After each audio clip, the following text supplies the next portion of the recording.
Hello guys! Hello air signs! Gemini, Libra, and Aquarius. Welcome dito sa aking channel, Kapalaran na 888. Welcome air signs, Gemini, Libra, and Aquarius. Ano ba ang messages, vibration, gabay energy para sa lahat ng air signs?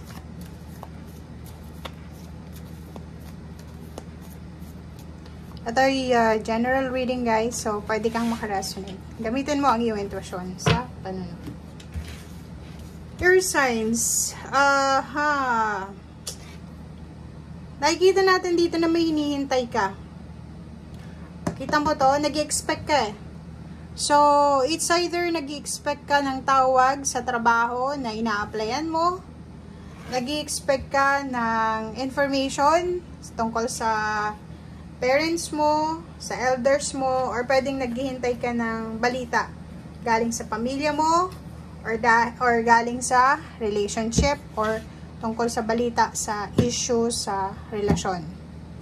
Comment down below if resonated ka.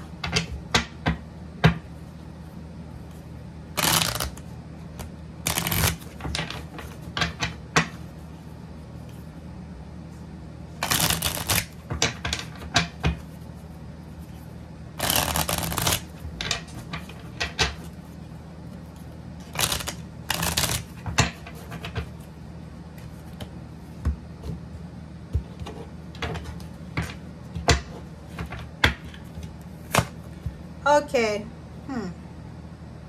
So, yun. Yung reading mo is similar siya or pareho lang siya ng earth signs.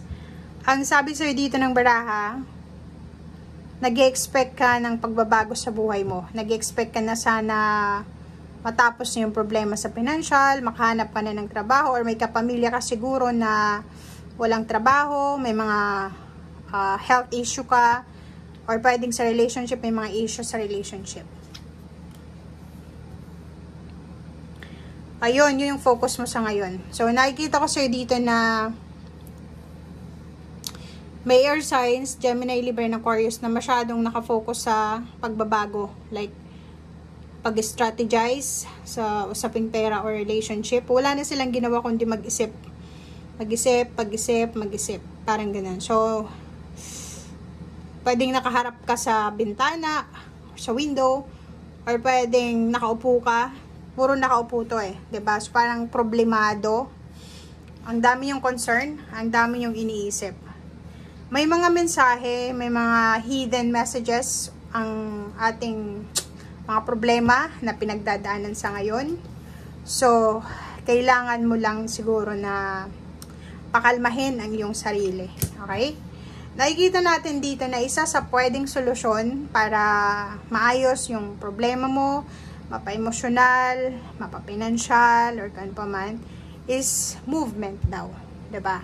Pag hindi mo daw masyadong nagugustuhan yung lugar kung nasaan ka sa ngayon, lugar, relationship, trabaho, negosyo, or physical health issues, kailangan mo ng pagbabago. Diba?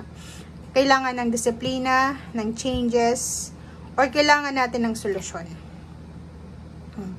Diba? So, if yung problema mo is tungkol sa health, seryoso mo daw yung health lifestyle mo, yung healthy lifestyle.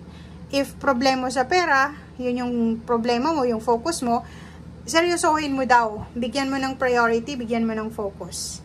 Nakikita ko sa'yo dito, diba? Waiting time, 1, 2, 3, 4. 4 na baraha ang nagsasabi na nandun ka sa waiting time.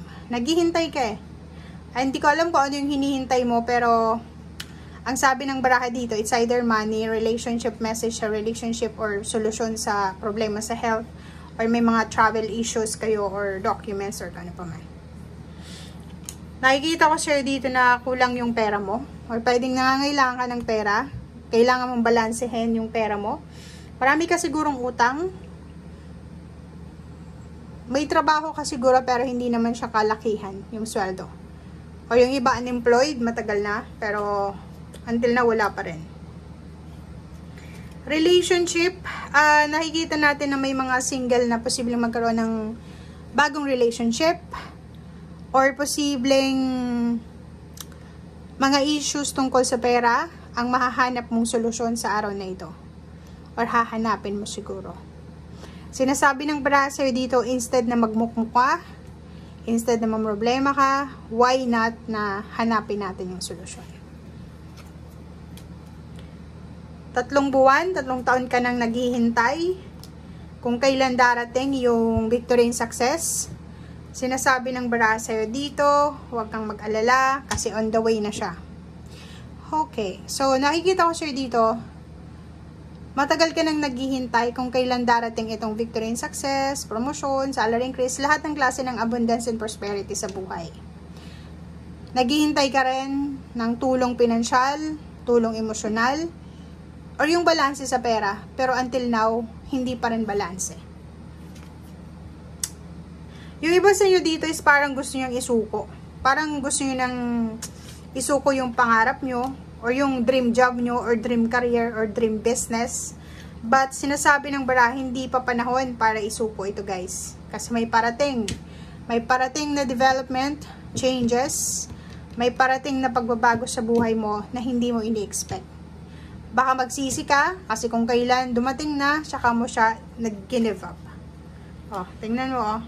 Kita mo? Nakikita natin dito na may iba sa inyo dyan na instead na maghintay pa ng konting panahon, siguro i-give up na lang. May iba sa inyo dyan na mas priority nila na umiwas siguro, i-abandon na yung situation kaysa harapin yung problema. Nakakaloka. Ang sabi sa'yo dito ng Queen of Cups, kalmahin mo ang iyong sarili. Kalma lang. Kasi ang baraha mo talaga is nagsasabi sa'yo na lahat ng mga nangyayari sa ngayon, may dahilan, may solusyon. Nandito yung High Priestess. May mga hidden messages eh. Kahit ngayong problema sa pera, problema sa relationship, minsan, kini-question natin ang Panginoon, pero minsan, mayroong purpose yan. Okay? So, kalmahin mo daw yung iyong emosyon. Kung ang focus mo is yung financial fulfillment, success, achievements, sinasabi ng baraha sa'yo na possible yung business, possible yung pwede ka ulit makapagsimulang maghanap ng trabaho, mag-aral ulit, and sipag, tiyaga, para hindi ka manghinayang sa huli. Okay?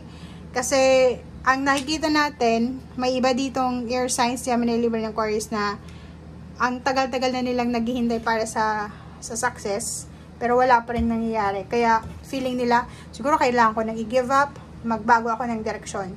Kung kailangan ka magbabago ng direksyon, tsaka papasok itong blessings na to, na pwede kang magsisi. So, pag-isipang mabuti, as much as possible, kung kaya pang magtiis pa. Trabaho yan ha. If may trabaho ka, wag munang mag-resign.